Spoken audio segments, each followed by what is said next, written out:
Thank you for joining the U.S. Army Corps of Engineers Northwestern Division for today's Missouri River Basin Water Management Conference Call and Webinar.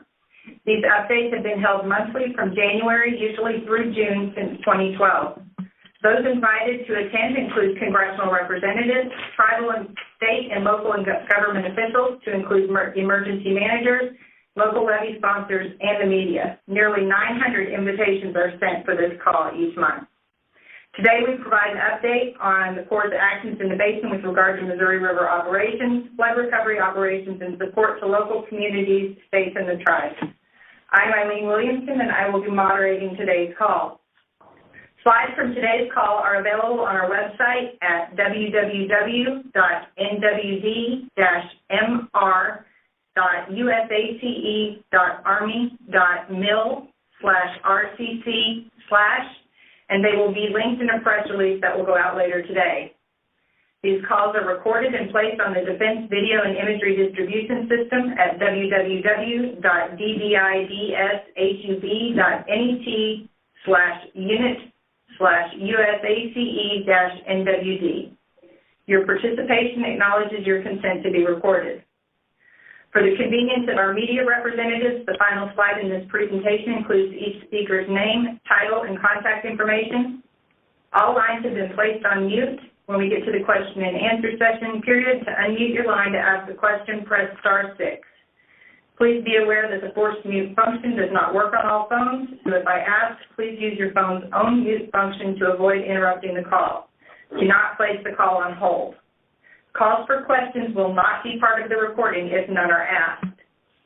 Also joining us today is Ms. Beth Coffey, Director of Programs from the Northwestern Division, and the full agenda includes Doug Cluck from NOAA with a climate outlook, Kevin Lau from the National Weather Service with basin conditions and flood outlook, Missouri River Water Management staff with the 2020 runoff forecast and reservoir regulation details, and updates from the Omaha and Kansas City districts on levee status and repairs.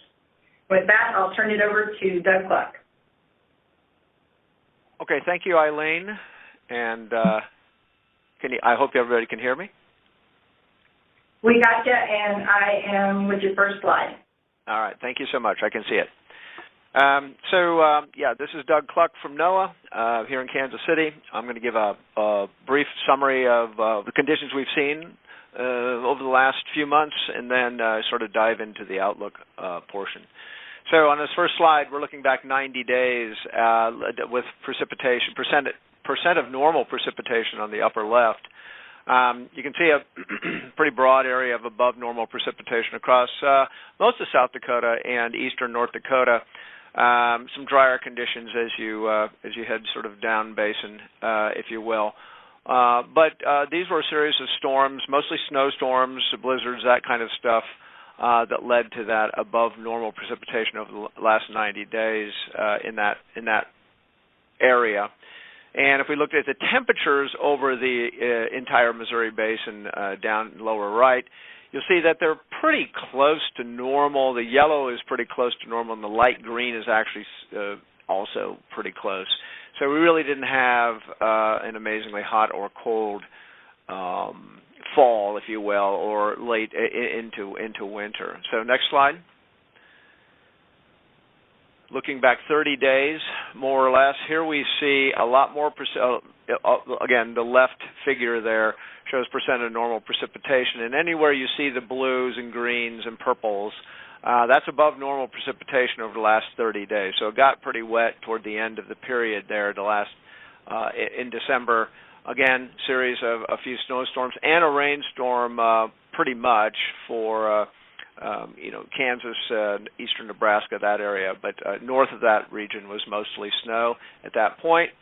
Temperatures on the lower show temperatures were anything that's not green is above normal, so yellow to orange to red. A lot above normal temperatures through most of December and early January that we've been seeing.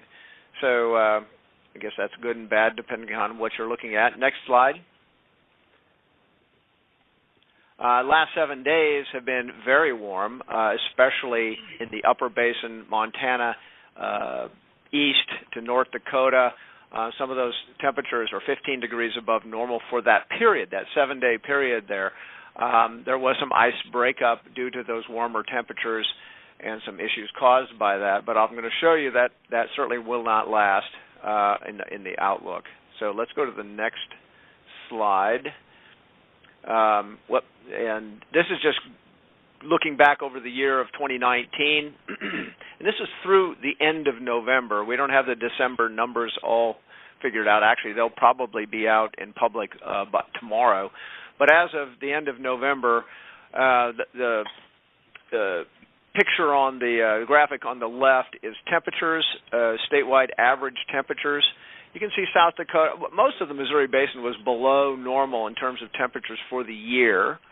More importantly, perhaps, is the graphic on the lower right showing those green colors where if it's really dark green, it's the record wettest it's ever been, January through November of 2019 in a number of states. And the states surrounding them weren't too shabby either, close to record wetness. So that's what we're sort of dealing with now, and I guess the concern going into spring a little bit with remaining or antecedent wetness. And so, next slide. Looking at snowpack so far this year, and that sort of long elongated oval there is trying to capture most of the basins that matter for the Missouri Basin. You'll see some light blues, very light blues, and some green colors there, which indicate, the greens sort of indicate slightly below normal. The blues and purples and such indicate above normal in terms of snow water in the mountains at this time in those particular basins. Really, at this time of year, it's very early. We're not really even at the halfway point of the accumulation stage in most of these sites. So near to slightly above normal snowpack is what we're calling it, I would say, for now. Next slide. And here is the plains snowpack image, and that little black line that kind of cuts through South and North Dakota there is the basin, the Missouri Basin. Everything sort of south of that black line is within the basin. So areas of eastern North Dakota and sort of eastern South Dakota all have snow cover, or at least they did as of the 6th when this image was created. There has been some warmth, and some of this snowpack has receded quite a bit over the last few weeks due to that warmth that we showed a little bit earlier. Nevertheless, there is still somewhere between 2 to 4 inches in spots where that sort of lighter shade of blue is. But much of the basin is snow-free as well as you go sort of towards Montana, Wyoming, western parts of those states, and certainly Nebraska just has a slight bit of snow remaining. Next slide. Here's looking at the next 7 days or so of precipitation. And for the most part, other than the lower part of the basin, Missouri basically, we're looking at relatively light precipitation totals, maybe getting into a little bit more in Montana, some of the higher elevations of Montana and Wyoming, but really it's not the next 7 days that we're going to be seeing substantial wetness. It's the period after that, I think, that we're going to see more wetter conditions anyway. So let's go to the next slide. Here's the week 2 temperature and precipitation outlook. Again, this is just updated, so I'll talk a little bit about that in just a moment if I can. Let me just get this map so I can talk to it here. Okay. This is the temperature outlook on the left for the next week or so, starting on the 14th, showing that below normal temperature probability very, very high, especially for the northwest and north central part of the United States. That's going to be expanded a little bit, I'm pretty sure today, further east and a little further south across most of the basin. So goodbye warmer temperatures, hello winter, and this is a typical, if you will, Arctic outbreak. We haven't had any of those, or nothing too strong. This cold air actually originated over Alaska, where they were very, very cold for like a week or two, and it's finally spilling down over us now. The image on the lower right is the probability of precipitation over that same period, the 14th to the 20th, and it is enhanced or above normal for the probability of precipitation. Above normal precipitation is enhanced over the entire basin. There's nothing really sort of concentrated like you see there in California or the Ohio River Valley. But we do expect precipitation. It doesn't take a lot over a 7-day period like that, especially this time of year, to be above normal. So even if it's a tenth or 2/10, that's above normal across some of those places. So we're not necessarily calling for a huge snowstorm, although it does look like there may be one or two storms that come through somewhere and drop quite a bit of snow. And I'm just looking at the hazards map for next week, and it's showing a band somewhere, typical sort of area of Nebraska, South Dakota, Minnesota, Iowa, that kind of area getting quite a bit of snow during this period. So we'll see how that turns out. Next slide. Yeah, so here's the hazards outlook. This is what I was referring to a little bit earlier in the call, but that blue area that you see up there of much below normal temperatures to the north, that has been expanded as of today, as of actually the last hour or so, to almost all of the west portion of the United States. So that kind of cuts down now all the way down to Kansas. So we're looking at much below normal temperatures across almost the entire western part of the U.S. So big cool down, and it doesn't show the chances for snow in there, but it certainly shows that the Ohio and lower Mississippi river valleys will continue to get very heavy precipitation. Not that that's of great interest to the Missouri Basin, but I expect somewhere between the cold air and all this heavy rain, there'll be a snow area or two that is going to show up over the next 2 weeks as storms sort of move between, if you will, the lower Mississippi and Missouri Basin. So next slide. Here's the January temperature and precipitation outlook, and these are all probabilities. So the rest of January, if you will, the prediction is for below normal, better chances for below normal temperatures to our west, maybe up in the upper basin. I think if the Climate Prediction Center would redo this as of today, that blue area there for temperatures probably would extend a little further east and probably a little further east, especially in the northern plains.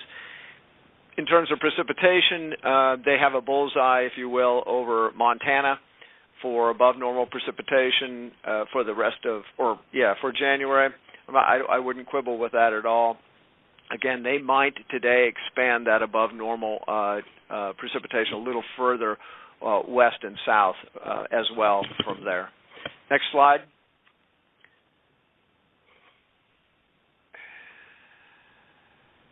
The next slide is January through March temperature and precipitation outlook. It hasn't come up yet on my screen.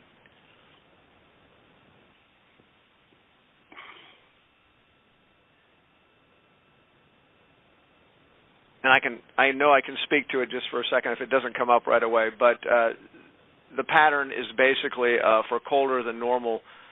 The chances for colder than normal temperatures are elevated across the northern parts of the basin through that period, January through March of 2020, and sort of equal chances of near normal, below or above for the rest of the basin, if I remember it correctly. And are the slides changing on your screen? Well, I've got the January through March 2020 temperature and precipitation outlook slide up. Is that not what you're seeing? Nah, it hasn't transitioned. I don't know. Okay. We've been having some internet issues off and on today where it drops off, so that may be. Okay. Well, keep trying. Yeah, keep trying, I guess. The precipitation outlook for that same period, here I can pull it up on a different screen actually, since I already have the Climate Prediction Center up. So, The precipitation outlook for January through March is for above normal. The probabilities for above normal are elevated across almost the entire Missouri Basin. Now, the confidence level in those predictions or that outlook isn't extremely high. I'll say that we don't have a strong El Nino or La Nina, so we're not leaning on a lot with these predictions. However, as of this moment anyway, we're saying above normal precipitation. Most of that will be snow, as you expect in Montana and Wyoming, across the mountains and northern plains, if it does, certainly does occur. And then what does my next slide say? Is it the drought outlook? Oh. Hello? Okay, something's happening.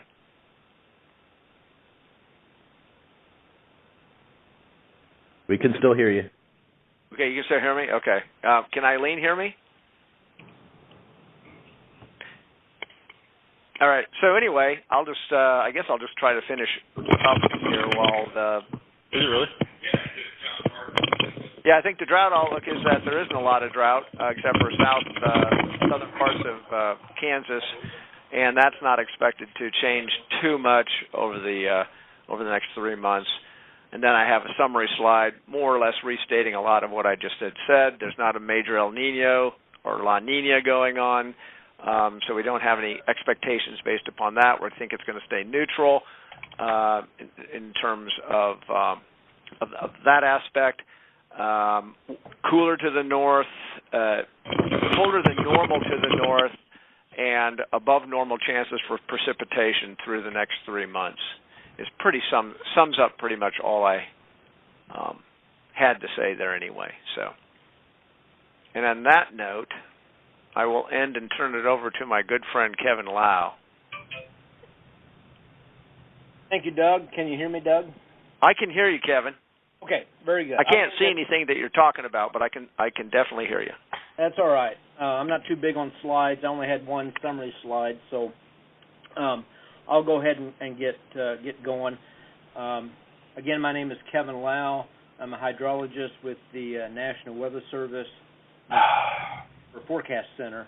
Technology. And would like to thank the Corps for inviting Doug and I to participate on these calls. Snowpack conditions in the mountains can generally be categorized as near normal. The upper Missouri above Fort Peck and the Yellowstone are very close to normal. The Milk and the North and South Platte Basins are somewhat above normal. By this point in the winter, as Doug, I think, has already alluded, we have normally accumulated a little bit more than 40% of the seasonal peak snow water equivalent. And so, as I always say in January, it's still early and much could change and will change.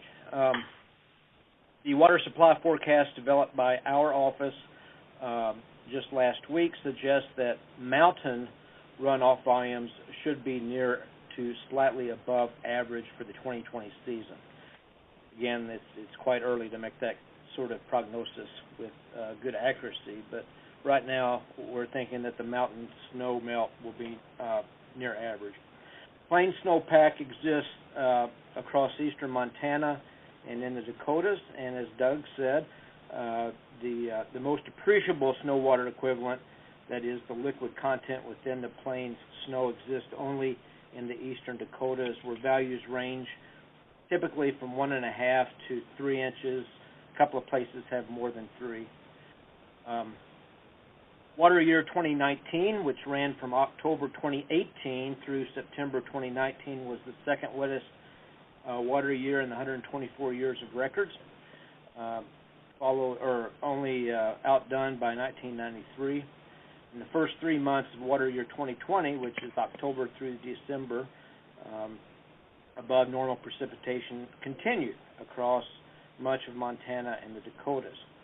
And given that soil conditions are very saturated and flooding does continue along the James River in South Dakota, some places are approaching their 300th day of consecutive flooding along the James River. So records with respect to longevity are being broken along the James River. Given the soil moisture conditions due to a very wet 2019, our latest 90-day river outlooks that were issued the last week of December do indicate that there remains a high probability for continued or renewed flooding along several of the tributaries to the Missouri River during January, February, and March, the next 90 days. For the Mainstem Missouri River itself, there's roughly a 50-50 chance for minor flooding to occur in some reaches below Nebraska City. And all of this risk for flooding is, of course, dependent upon the timing and locations of any plain snowmelt, rain on snow events, and just plain rain events. Springtime flooding, as we all know, in the lower basin is driven by thunderstorm activity and is typical. National Weather Service will be issuing its first official spring flood outlook on Thursday, February the 13th. Again, February the 13th. And that will provide the first official National Weather Service quantification of flood potential for this spring and summer. And pending any questions at the end of the call, this will conclude my flood potential brief. Thank you. Thanks, Kevin. So we are back online on a cell phone. I'm going to hand the phone over to Kevin Grody. I apologize for to John Remus first. I apologize for the interruption. We have some work going on, and our internet dropped, which resulted in our phones dropping. John? Thank you, Eileen. Can everybody hear me? Anybody hear me? Yes, John. I got All right, thank you. All right, thank you, Eileen. Good afternoon. I'm John Remus, Chief of the Missouri River Basin Water Management Division. Our office is responsible for regulating the Missouri River Mainstem Reservoir System. I will provide some general remarks, and then I will turn the discussion over to my senior staff for more detailed information. As we begin a new year, I want to assure everyone in the basin that the Corps remains fully committed to our flood risk reduction mission, protecting stakeholders when we can from significant runoff events that pose a threat to human health and safety.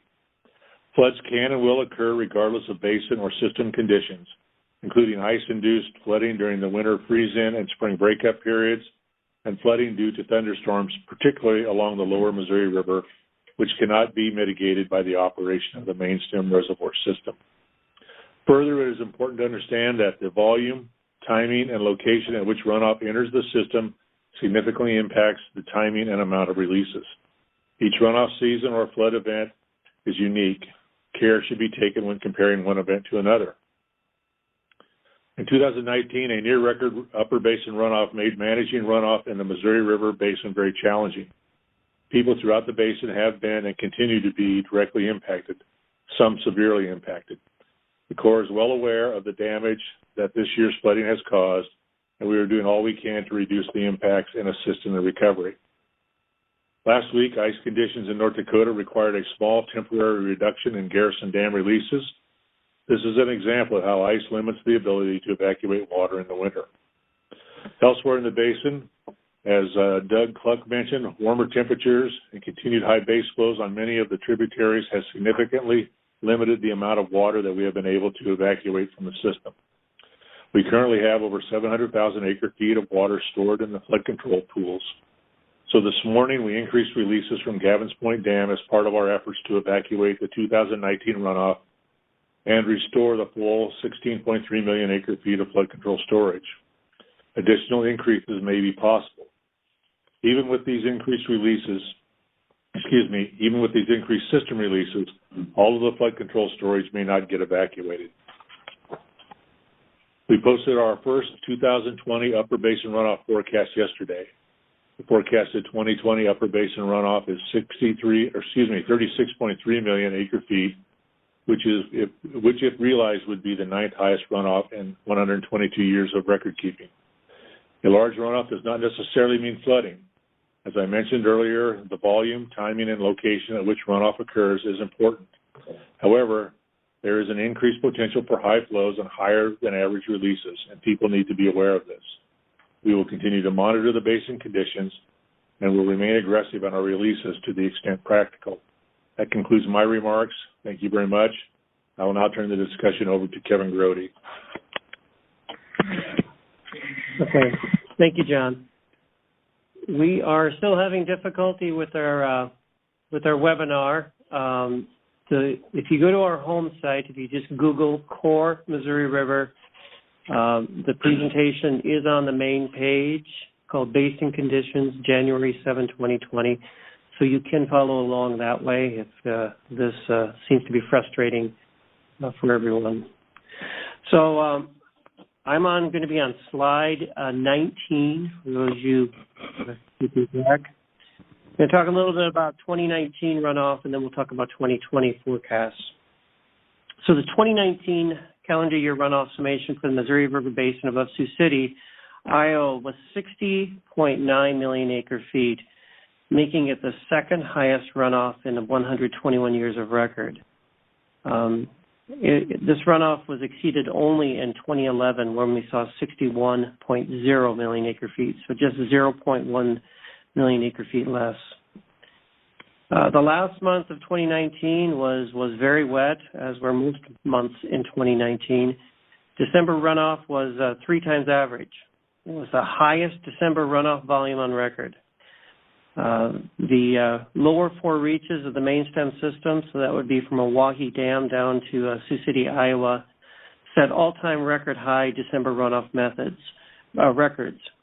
December runoff was above normal due to the warmer than normal temperatures, above average precipitation, and the very wet soils in the upper basin, particularly in South Dakota.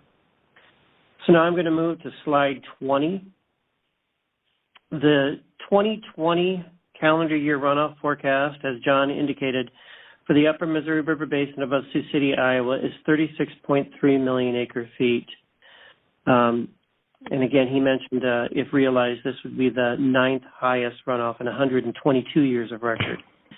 Now, this forecast leans heavily on current runoff trends, the soil moisture, the plains and mountain snowpack, and the precipitation and temperature outlooks for January through May. Now I'm going to move to slide 21. Soil moisture conditions are very wet in the majority of the upper basin, ranking in the 99th percentile in most locations. That is that dark blue that you see on the screen. Generally, when soil moisture is high during the winter, the potential for high March and April runoff is much higher. So now I'm moving to slide 22. Now, Doug Cluck already talked about plain snowpack during his presentation. His was in shades of blue, mine's in shades of red. It's the same information, we're just using different colors. The plain snowpack, which typically melts from mid-February into April, is currently concentrated in central and eastern South Dakota and North Dakota. The National Weather Service's plains snow model is showing 1 to 2 inches of liquid content or snow water equivalent over the larger region. And then there are spots of 2 to 4 inches in southeastern North Dakota and northern and eastern South Dakota. For those of you interested, the plain snowpack in 2020 at this point of the time is greater than it was this time last year. So now I'm moving to slide 23, talk about mountain snowpack. And again, Doug mentioned this was one of his slides. This is a different way of representing mountain snowpack. Mountain snowpack is accumulating at below average rates in the Fort Peck and Garrison reaches. As of January 5th, 90% of average in the reach above Fort Peck and 93% of average between Fort Peck and Garrison. It is important to note that more than 50% of the mountain accumulation period is yet to come in the next several months.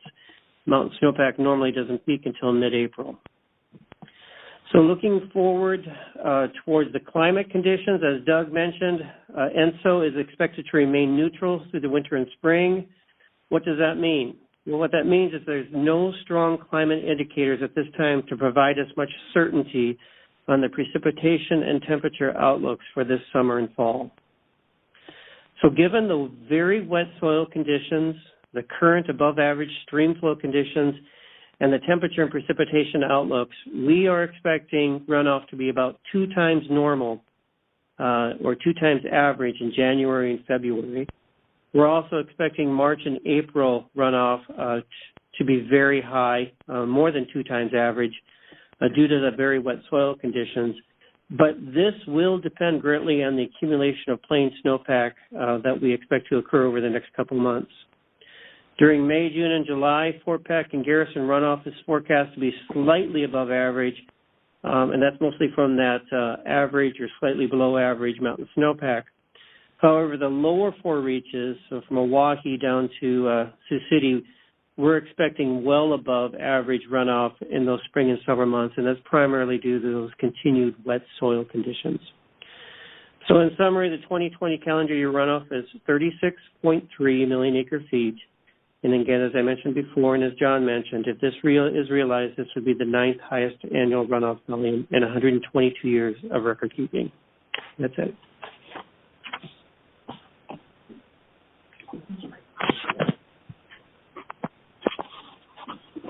Okay, thanks, Kevin.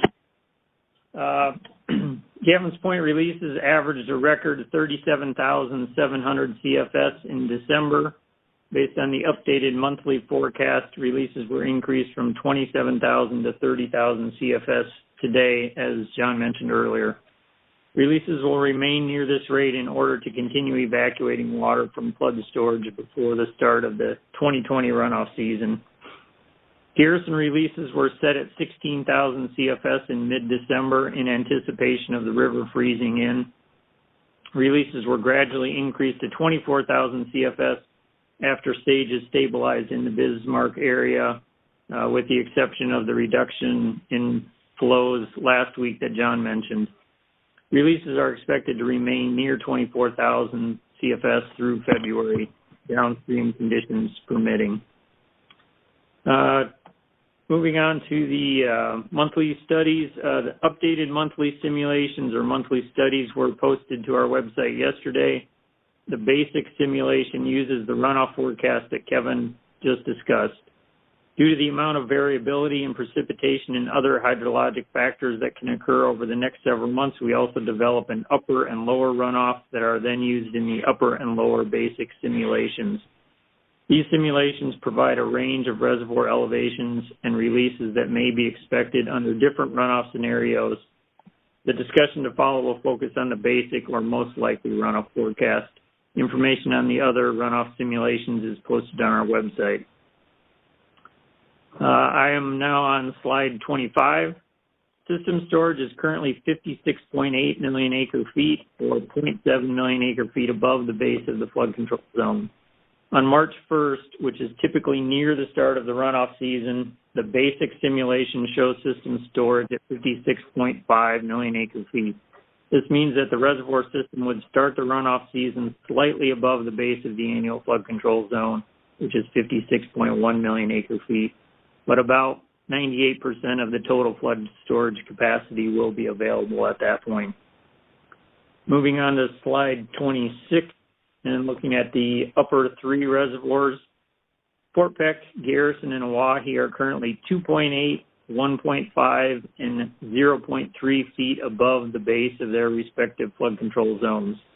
At the end of February, the basic simulation shows Fort Peck and Garrison may be about 0.7 feet above the base of their flood control zones, and Oahe will be right at the base of its flood control zone. Now to slide 27. Service level is typically used to determine releases from Gavins Point Dam to support navigation and to help provide an 8 to 9 foot deep navigation channel downstream. The navigation service level at the start of the navigation season is typically based on the March 15th system storage.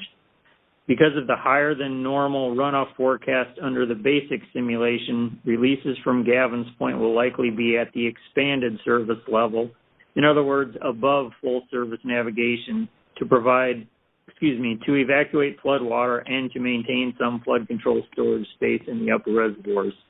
Monthly average releases are expected to range from 33,000 CFS during the summer to 42,000 CFS in the fall. Releases will be reduced in response to downstream flooding when appropriate.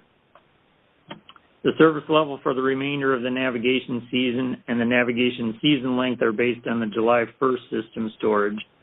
Under the basic forecast, flow support for navigation would be above full service flow levels, and in a full 8 months navigation season with a 10-day extension would be provided. Energy generation at the Mainstem dams in 2019 was 13.0 billion kilowatt hours. The long-term average is 9.4 billion kilowatt hours. The forecast for 2020 with the basic simulation is 11.5 billion kilowatt hours. Moving on to slide 28. Slide 28 shows the Missouri River Basin weekly update, which is found on our website at the address shown at the top of the slide. This web page gives a general overview of the current conditions in the Missouri River Basin and is updated weekly, usually on Tuesday morning. Thank you, and that concludes my remarks. Thanks, Mike. And we'll hand it over to Mike Doolin in the Kansas City District for levee update. Hi, thanks, Eileen. Can you hear me all right? Yep. Okay, thank you. Good afternoon. I'm Mike Doolin, Emergency Manager for the Kansas City District.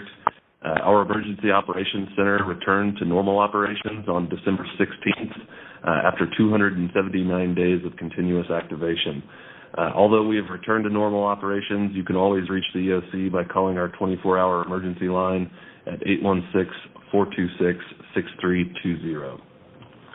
With the Missouri River back in its banks, rehabilitation is the number one focus and top priority for the Kansas City District. To date, we have received 111 requests for rehabilitation assistance. This is probably going to result in approximately 67 levee rehabilitation projects after bundling multiple requests for segmented levee systems. We have submitted 61 project information reports to Northwest Division for approval. 54 of those projects have been approved, and funding for the repairs has been received for nearly all of them. We currently have 5 of the approved projects advertised for bidding, and we have awarded one contract on the North Kansas City levee system. Now, over the next few weeks, we anticipate advertising several more of the approved projects, and we continue to work diligently with the levee districts to sort out cost share options, work through real estate agreements, easements, and obtain project cooperation agreements. All of those documents are required before construction can begin. Currently, we have 24 signed project cooperation agreements and 11 real estate certifications in hand, so all those projects will be really close to advertising. And the sooner we get those documents back from the levee districts, the sooner we're able to advertise those projects. Contractors are mobilizing now to continue repair work on 4 levee systems that were damaged prior to the 2019 floods. Those are Cambridge, Labadee Section 4, Berger and Sugar Tree, all located in Missouri, east of Kansas City. 4 site showings are scheduled to take place this week. One at the Maidee Levee District within Carroll County, Missouri, and then Henry Pole, Great Bolin, Schwartz, and Kansas Department of Corrections. All 3 of those are located in Kansas, 2 of them in Atchison County, and 1 of them in Leavenworth County. For more detailed information on each project, you can visit our levee rehab webpage using the link. Didn't look like it made it into the slide. If you Google USACE Kansas City District, once you get to the website, click on the big red emergency management button, then find the levee rehab link, and then under that page you'll be able to see more detailed information on each project. We plan to start updating that levee rehab page on a bi-weekly basis, and we'll eventually add in more graphics and details pertaining to the levee rehab process. Conditions permitting, we anticipate some construction beginning on the first projects that are advertised by early spring of 2020. Now, although we plan to see construction begin in the spring of 2020, given the extent and the magnitude of damages, there's a very real possibility that it could take up to 2 years and cost nearly $100 million to fully complete all repairs. Many projects will be done prior to that, but it is possible that overall this could be a 2-year effort. Construction on the emergency measure to close breaches on the Big Tarkia Levee in Holt County, Missouri, near Craig, has been completed on both banks. Rock placement on the left descending bank of the Mill Creek Levee near Corning, Missouri, has also been completed, and the levee district is currently working with NRCS on options to close the breach on the right descending bank. And right now, that's looking like a realignment around the scour hole. So I'd like to thank everyone for calling in today. This concludes Kansas City District's remarks. Thank you. Thanks, Mike. Matt Kraske, were you able to get back on the line? Yeah, hi, Eileen. This is Matt. Can you hear me? Yep, we got you. Okay, good, thanks. Yeah, this is Matt Kraske, Readiness Branch Chief in the Omaha District. The Omaha District Emergency Operations Center continues to monitor basic conditions in all the states within our district boundaries, and we changed our activation level of the EOC on the 23rd of December 2019, and we are currently at level 4 normal operation. That concluded 287 days of the EOC being activated. To date, we have completed 21 initial breach closures within the Omaha District's AOR, and we have 12 remaining. There's an additional 16 breaches on federal levees within the AOR that are on systems that are inactive in the PL 8499 program and therefore are ineligible for federal assistance. Since our last call, 7 more breaches on the Missouri River levees have been closed. This includes the outlet breach on levee 611-614 south of Council Bluffs, 3 breaches on levee unit L575 near Hamburg, Iowa, and 3 breaches on levee L550 near Watson, Missouri. Those were just closed this weekend. 1 outlet breach remains on L575, and we anticipate initial closure later this month. 2 outlet breaches on L550 remain, and we anticipate initial closure of those sometime near the beginning of April. We've also been able to award several more construction contracts over the past month. These include a $9.2 million contract that was awarded yesterday for repairs on the Clear Creek levee system, which is on the right bank of the Platte River near Ashland, Nebraska, a $6.5 million contract to repair the L561 Nishnabotna and High Creek levee system, which is a left bank tributary levee, a $12 million contract to continue interim repairs on levee system L594 near Thurman, Iowa, a $58.3 million contract for final repairs on the L575 levee system, and a $1.68 million contract for the repairs of approximately 300 feet of the right bank of the Platte River, approximately 1.25 miles upstream from the confluence of the Platte River and the Missouri River. This location on the Platte was completely destroyed, allowing the rerouting of significant volumes of water, which then began to establish a new channel to the Missouri River south of the Platte's historic path. Without starting this repair, significant sand deposition could be realized in the Missouri River at the Platte-Missouri confluence. Due to site conditions and other considerations, the project sponsor and the USACE team have decided to defer work on levee unit L536 until early this year. A draft request for proposal has been sent out to a pool of contractors to get this work underway when the plans and specs are prepared. Repairs are continuing on multiple tributary levees, including the Western Sarpy County levee and other projects that we have recently awarded. Projects at Cedar Creek along the Platte River, Columbus along the Loop River, and Scribner and Columbus along Pebble Creek and the Elkhorn River, Ida Grove on Old Boat Creek in Iowa, and Broken Bow on Mud Creek in Nebraska have all been completed. For regular updates on our repair efforts to flood control structures, visit the Omaha District System Restoration webpage at www.nwo.usace.army.mil. Click on the red levee status updates icon on the left side of the page, where you can track status updates and view photos of and videos of our levees. We remain vigilant concerning the time of year and weather conditions, and we can't reiterate enough, the life safety continues to be our primary focus of our efforts to repair the levee systems. We continue to work with federal, state, and local emergency management agencies to keep the public informed. This concludes my comments today. Thank you. Thanks, Matt. Thank everybody for your updates. Before we move into any questions, the next call is scheduled for Thursday, February 6th at 1 p.m. Please note that invitations for these calls are sent to a blind CC email list, and we are noting that some email servers reject email messages as spam and are considered undeliverable. We need users to make sure that their email system is set to receive emails from CENWD-PA@usace.gov levee.army.mil, and to be able to receive messages from sent to mailing lists from that address. We post regular updates and graphics to our Facebook and Twitter accounts, which is at NWDUSACE, and we have established an information portal on our agency website at www.nwdUSACE.army.mil/MRWM/MRWMAPP. We'll now move into the question and answer period. I'm going to manage questions based on group and location. We'll start with congressional, tribal, and state and local governments, as well as levee sponsors, and then we'll move to the media. Please wait for your state to be called, and remember to press *6 to unmute your phone. I'll go by state in alphabetical order. Please state your name and the organization you represent before asking your question. State of Iowa.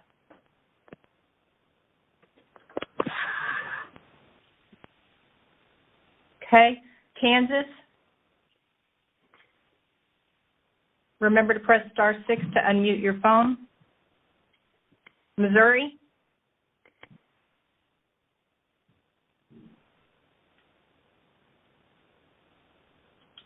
Congressional, tribal, state, local officials, including emergency managers and levee sponsors. State of Missouri. Montana.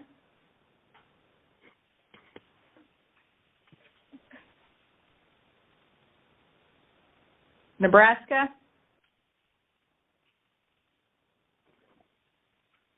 North Dakota. South Dakota. Wyoming. Okay, we'll move to members of the media. Again, *6 to unmute your phone and ask your question. State of Iowa.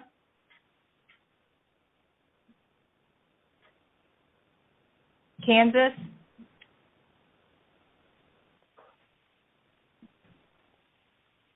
Missouri.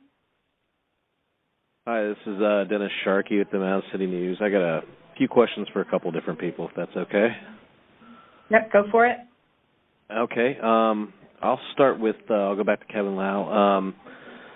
You said, I believe you said along the main stem of Missouri, there's a 50-50 chance of maybe recurring flooding in the spring.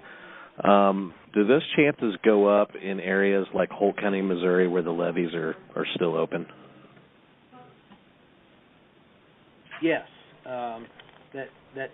that's correct. Yeah, wherever there's levees that are still not completely fixed, then yes, the chances go up. And the chances will also go up as we move into April and May as well. So this is just over the next 90 days. So I expect the chances to rise as we go further into the year. Okay. And then I believe it was Kevin Grody was talking about the snow plane or the plane snowpack. And did I hear you right when you said that the plane snowpack at its current condition is more than what it was at this time last year? Yes. Okay. Just wanted to clear that up. And then Mr. Remus said something about the outflows from Gavins Point this morning. I was just curious what those were at this morning and what they've been increased to and how long they expect those to be at those levels. They were at 27,000 cubic feet per second before we increased them to 30,000 cubic feet per second. And right now we're showing holding that through the end of February. But as both Mike and Kevin and as well as myself said, we will continue to monitor that, and there is possibly more adjustments to those outflows in the future. But right now we're planning to hold that through the end of February. Okay, thanks. And then a question for the Kansas City District, a couple questions. Do you guys have a final price tag on those big Tarkio Mill Creek projects? It was a little over $30 million for everything at all three construction sites. Okay. And then as I was listening to kind of these updates, you mentioned it might take up to 2 years to get some of these things fixed or replaced. I'm assuming a lot of those are in Holt County. And then I was listening to the Omaha District, and it just seems to a layman person here, it seems like a lot of the levees are getting repaired a lot quicker and faster in the Omaha District. Is that because the damage was a lot worse in Missouri, or is there any kind of reason for that? Or there's a couple factors that contribute to that. One of them being that, and Matt could talk about to this too, but in the Omaha District, they're dealing a lot with a lot more federal levies that don't have a cost share component associated with them. So when you're dealing with non-federal levies, which we have most of in the Kansas City District, there's that cost share component. So if you do initial breach closures and some other type of work like that, it puts a huge financial burden on the levee district itself. So oftentimes it's better to just do the cost share one time, complete the project, as opposed to doing interim or temporary work, because all that gets rolled up into the final price tag. And like I said, we don't want to put that huge financial burden on the levee districts. And unfortunately, that's just the way the policy is written with that 80-20 cost share.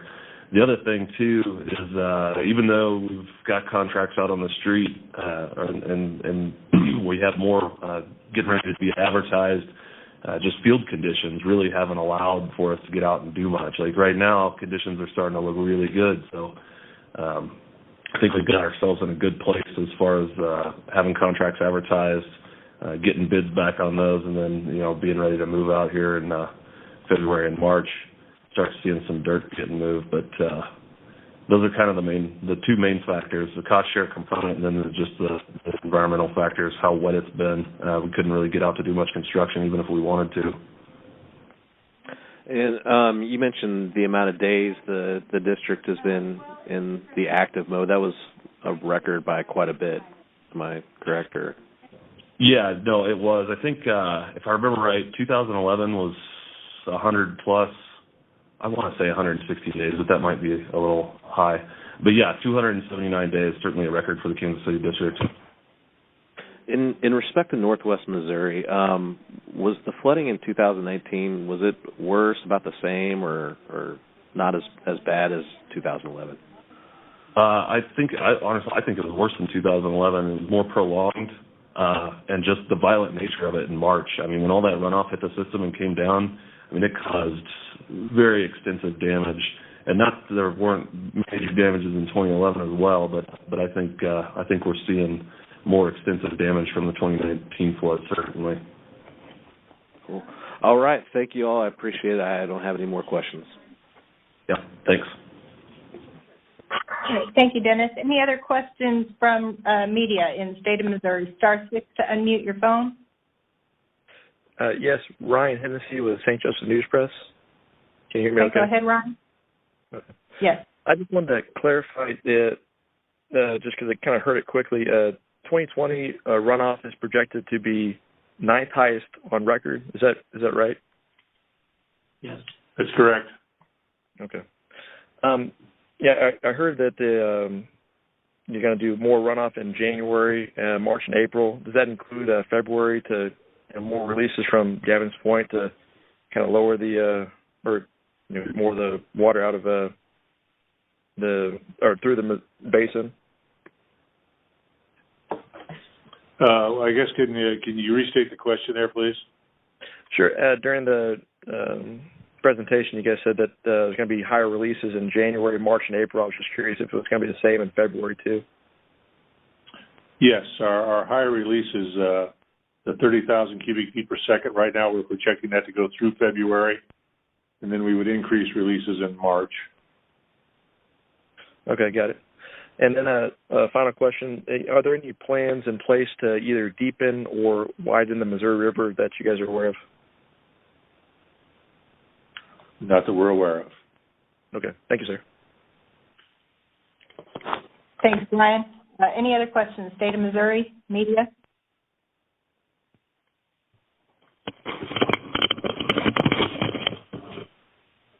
Okay, Montana?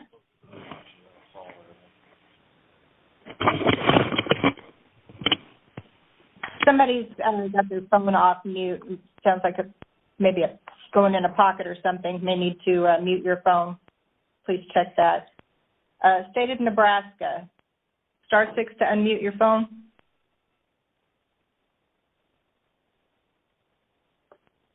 Okay. Hello. North Dakota. Go ahead. Phil Bergman with Channel 3 in Omaha, Nebraska. Okay, go ahead. Question for Kevin Lowe. We were just curious about the flood levels pertaining to the region of the Missouri River between about Pacific Junction, Iowa, down to about Rockport, Missouri, and just where you guys see these water levels going throughout the spring period. Okay. I'm sorry. Can you repeat that question? Yeah, we were just curious about the river levels between Rockport, Missouri, up to Pacific Junction, Iowa, and that portion of the Missouri River. So what we expect over the next 90 days? Yes, sir. Okay. Give me just a second. Okay. Okay, I've got my Outlook up now. With regard to like Omaha, Nebraska City, Brownville, can you tell me where that location would be of your interest? About between those 2 points you just mentioned, between Nebraska City and Brownville is the region we're most curious about, and what your message is to those people down there. Okay. Right now we don't expect Nebraska City to go above flood stage. Over the next 90 days has like a 40% chance of going above flood stage, so we would say that's we look at 50% or greater as being most likely. So for Neb City, we see about 40%. Hill, Rouleau, St. Joe, about 54, 55%. So just barely above where we would swing and say it's likely that over the next 90 days, those locations would get back to minor flood stage, not moderate, not major, just minor. So barely over the 50-50. Okay, thank you. And then for Matt in Omaha, we were just curious what your message is to the people of Omaha who are worried about flooding taking place again, and how worried should they be heading into this winter season? Well, so this is Matt Kraske, the Readiness Branch Chief in Omaha. So as we reiterate and as we continue these repairs and on into the spring and next summer, life safety is always paramount. That's always our first priority. And, we just need to make sure that everybody is aware of the conditions that are out on the river and make sure that they follow the National Weather Service's gauge readings and are aware of what they're getting into when they head down anywhere near the river. Thank you.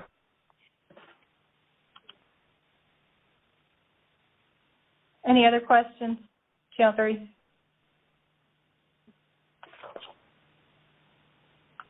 Okay. Any other media questions for the state of Nebraska? Star 6 to unmute your phone.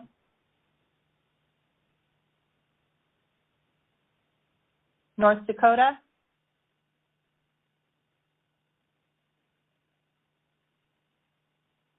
South Dakota.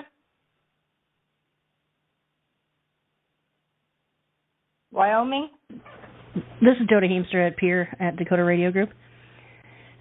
Question, not sure which one of the gentlemen this goes at, but of course we're concerned about the Lake Oahe area, specifically part of Missouri River. Just kind of, could you recap where we're at with flows right now? We saw a bunch of snow early. It's laid off here the last couple days. What are we seeing as far as flows coming in at us, and then so what are we sending down towards Yankton and further south?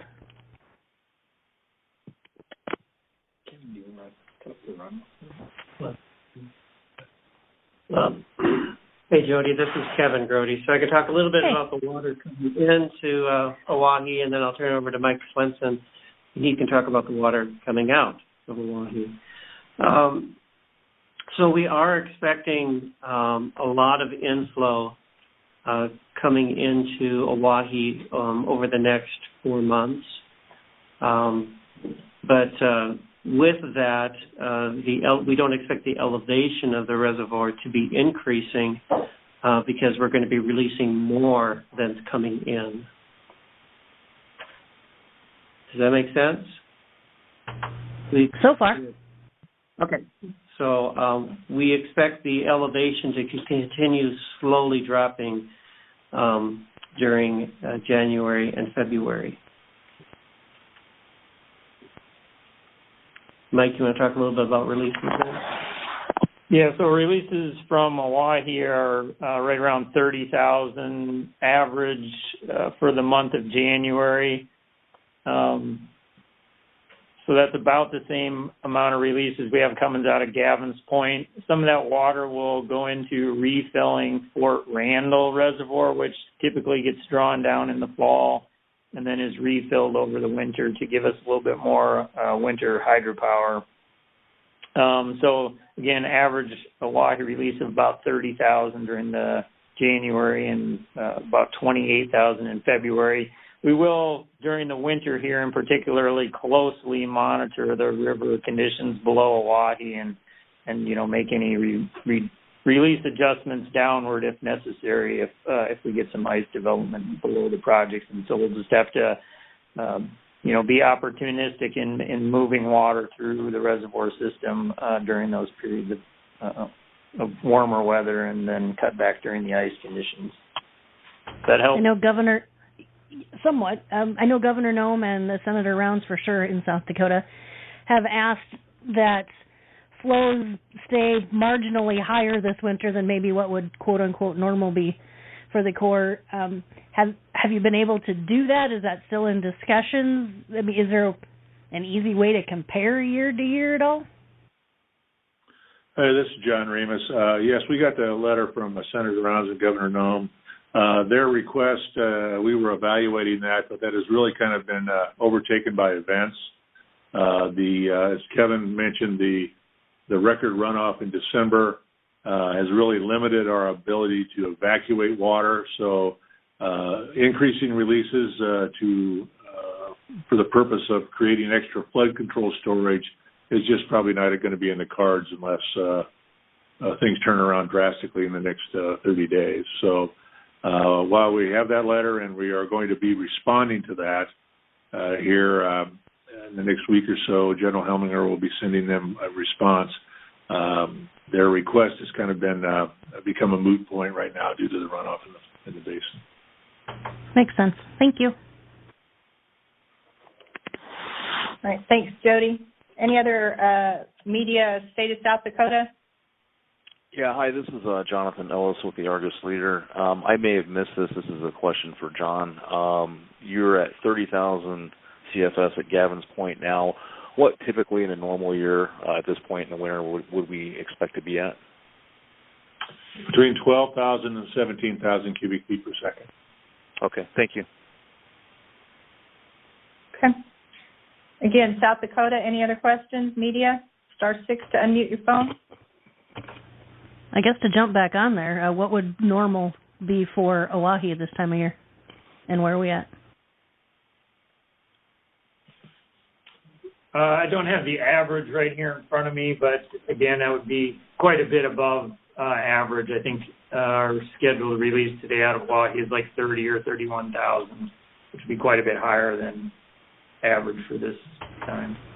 Okay, I can follow up with Eileen later. Yeah, I was going to say, Jody, I can pull that and send it to you when we get off the call. Yeah. Sounds great. Thank you. Yep. Okay. Any more? South Dakota? Wyoming? Any other final questions before we adjourn? *6 to unmute your phone. Yeah, this is Dennis Sharkey of the Mound City News again. Can I jump back in real quick with the follow-up? Sure. I asked Kevin Grody about the plain snowpack earlier, and he confirmed for me that it is higher than it was this time last year. Do you know how much higher than it is this time than this time last year? Hey, Dennis. I could actually get with you later and show you how to find that information online. I don't have it available right now. I'll just send you an email. Yep, that'll work. On that, the mountain snowpack kind of comes and goes through the year a little bit. Or plain snowpack, excuse me. kind of comes and goes, where the mountain snowpack just kind of accumulates until sometime usually in late March, early April. But the plain snowpack can kind of come and go, so you might check it one day and say, oh my God, and the next day it'll be melted. It might be a lot of it melted. So you have to kind of keep track of that on a day-to-day basis to look at the trend. Over the last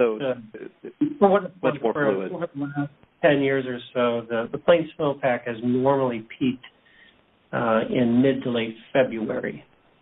So that's really where we really want to see where the peak plain snowpack is, and that's at least another 6 weeks out.